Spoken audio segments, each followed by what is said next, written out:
Hi guys, இன்றைக்கி நம்ம மெலேனாங்கிற ஒரு இட்டாலியன் மூவி பற்றி பார்க்க போகிறோம். இந்த வீடியோ பார்க்குற நீங்கள் ஒரு கேலாக இருந்தீங்கன்னா இந்த படத்தில் என்ன சொல்ல வராங்களோ அது உங்களுக்கு தப்பாக தெரியும். இதே நீங்கள் ஒரு பாயோட பெர்ஸ்பெக்டிவ்லேருந்து இந்த படத்தை பார்த்தீங்கன்னா இந்த படத்தில் என்ன சொல்ல வராங்களோ அது உங்களுக்கு தெளிவாக புரியும். அழுக்காக இருக்கிற சொசைட்டியில் ஒரு மனுஷன் ஒரு பொண்ணை எப்படி பார்க்குறான், ஒரு சின்ன பையன் தான் டீனேஜ் வயசு நெருங்கும் போது அவன் வாழ்க்கையில் என்ன ப்ராப்ளம் ஃபேஸ் பண்ணுறான், இது எல்லாத்தையும் சொல்கிற ஒரு படம் தான் மெலேனா.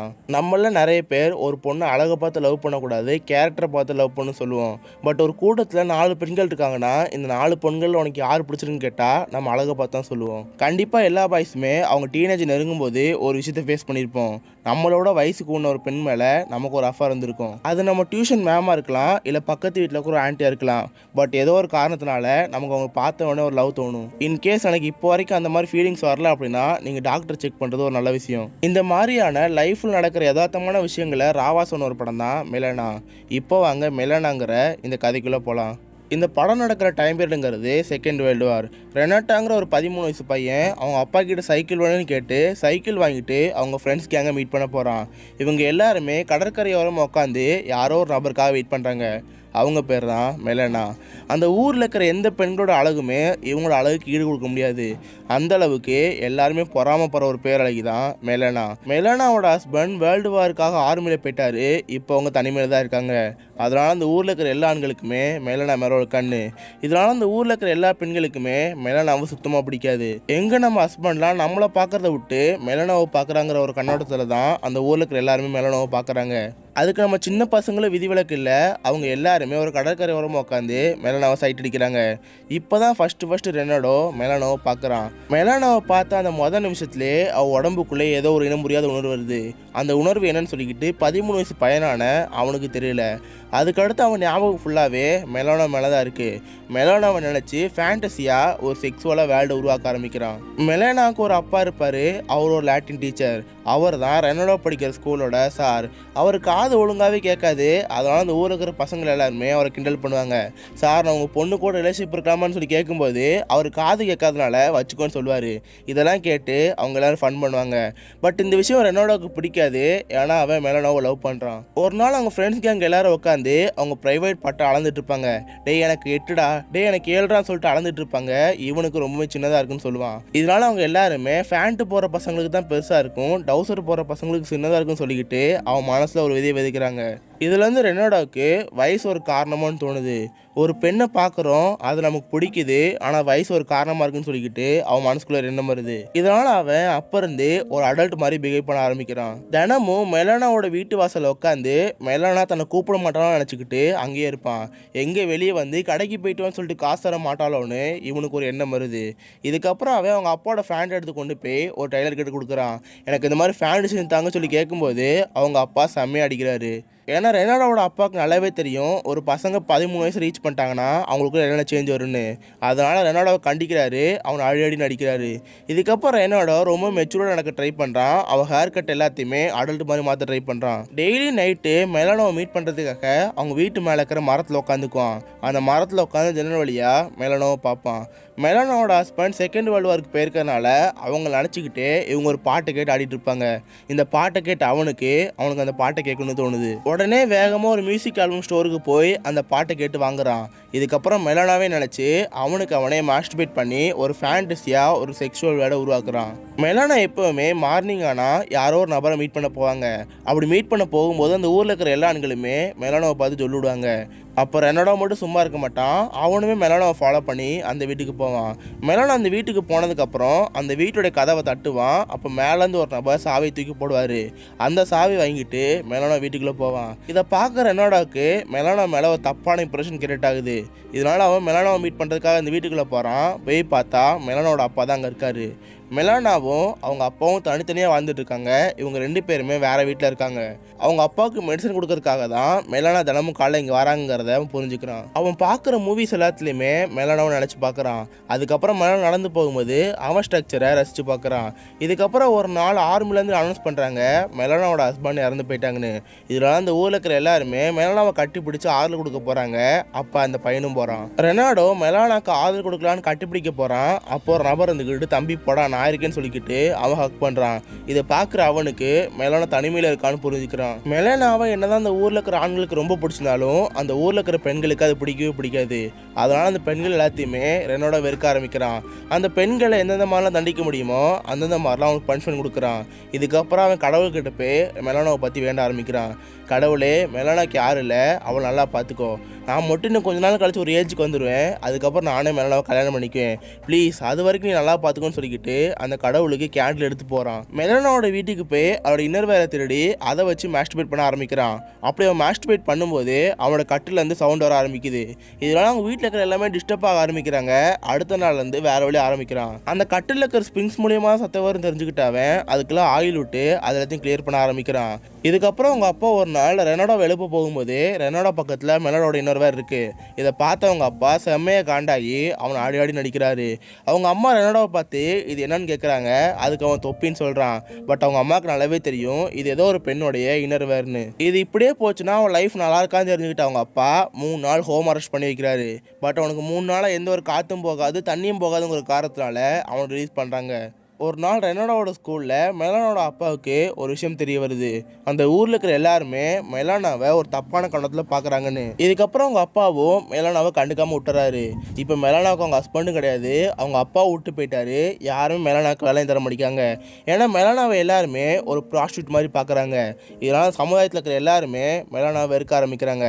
பட் அந்த ஆண்களுக்கு மெலானா மேலே ஒரு ஆசை இருக்குது. நம்ம உயிர் வாழணும்னா நமக்கு வேறு வழியெல்லாம் தெரிஞ்சுக்கிட்டாவ அவள் அழகிய ஒரு ஆயுதமாக பயன்படுத்த ஆரம்பிக்கிறா. நிறைய ஆண்களை வீட்டுக்குள்ள அனுப்பி அது மூலயமா ஏர்ன் பண்ண ஆரம்பிக்கிறா. இதனால அங்கே வர ஆண்களுக்குமே அதனால சண்டை வருது. எல்லாருமே நான் தான் மெலானாவை அடுத்து கல்யாணம் பண்ண போகிறேன்னு சொல்லிக்கிட்டு அவங்களுக்குள்ளேயே சண்டை போடுறாங்க.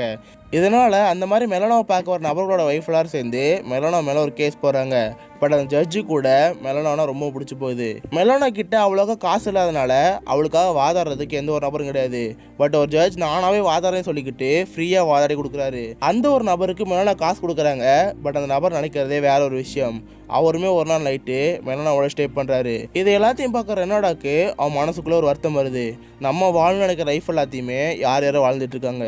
நம்ம கண்ணு முன்னாடியே மெலானாவோட வாழ்க்கை இப்படிலாம் போதும்னு நினச்சிக்கிட்டு அவன் ரொம்ப வருத்தப்படுறான். அவன் எப்பவுமே மெலானாவை அவன் வீட்டு ஜன்னல் வழியாக ஒரு மரத்தில் ஏறி பார்த்துட்டு இருப்பான்.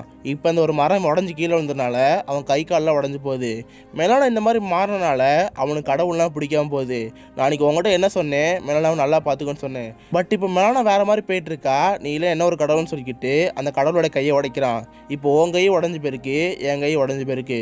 இப்போ நீ நானும் சமந்தான்னு சொல்லிக்கிட்டு அவன் அந்த கடவுளையும் திட்டுறான். என்னதான் மெலானா இந்த மாதிரி மாறினாலும் அவன் மனசுக்குள்ளே மெலானா மேலே இருக்கிற அந்த ஆசை போகவே இல்லை.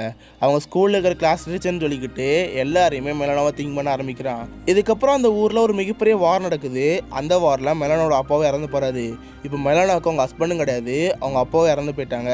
வேறு வழி அவளுக்கு இல்லை. இதனால் யாருக்குமே தெரியாமல் ப்ராஸ்டியூட்டாக வாழ்ந்துட்டு இருந்த அவள் இப்போ எல்லாருக்குமே வெளிப்படையாக காட்ட ஆரம்பிக்கிறா. அவளோட அப்பியரன்ஸ் எல்லாத்தையும் மாற்றி அவங்க எல்லாரும் முன்னாடியுமே அவளை ப்ராஸ்டியூட்டும் காமிக்கிறா. இதுக்கப்புறம் ஒரு நாள் நடந்து வெளியே போய் ஒரு இடத்துல உட்காரா. அப்போ சிகரெட் எடுத்து வாயில் வைக்கும்போது எல்லாருமே கொண்டு வந்து லைட் வைக்கிறாங்க. இதிலே தெரிஞ்சுக்கலாம் அந்த ஊரில் இருக்கிற ஆண்கள் எல்லாருமே மெலானா எப்படி பார்க்குறாங்கன்னு. உண்மையாகவே என்கிட்ட ஒரு லைட்டர் இல்லை, அப்படி இருந்துச்சுன்னா நானுமே லைட்டர் நின்றுருப்பேன். ஏன்னா நான் ஒரு மிகப்பெரிய மெலானாவோட ஃபேன். மெலானா இந்த மாதிரி ஓப்பனாக தான் ஒரு ப்ராஸ்டியூட்னு காமிச்சனால நிறைய சோல்ஜர்ஸ் கூட ரிலேஷன்ஷிப்பில் இருக்க ஆரம்பிக்கிறா. நிறைய ஜெர்மனி சோல்ஜர்ஸோடலாம் இருந்து அவங்க கூட பழக ஆரம்பிக்கிறா.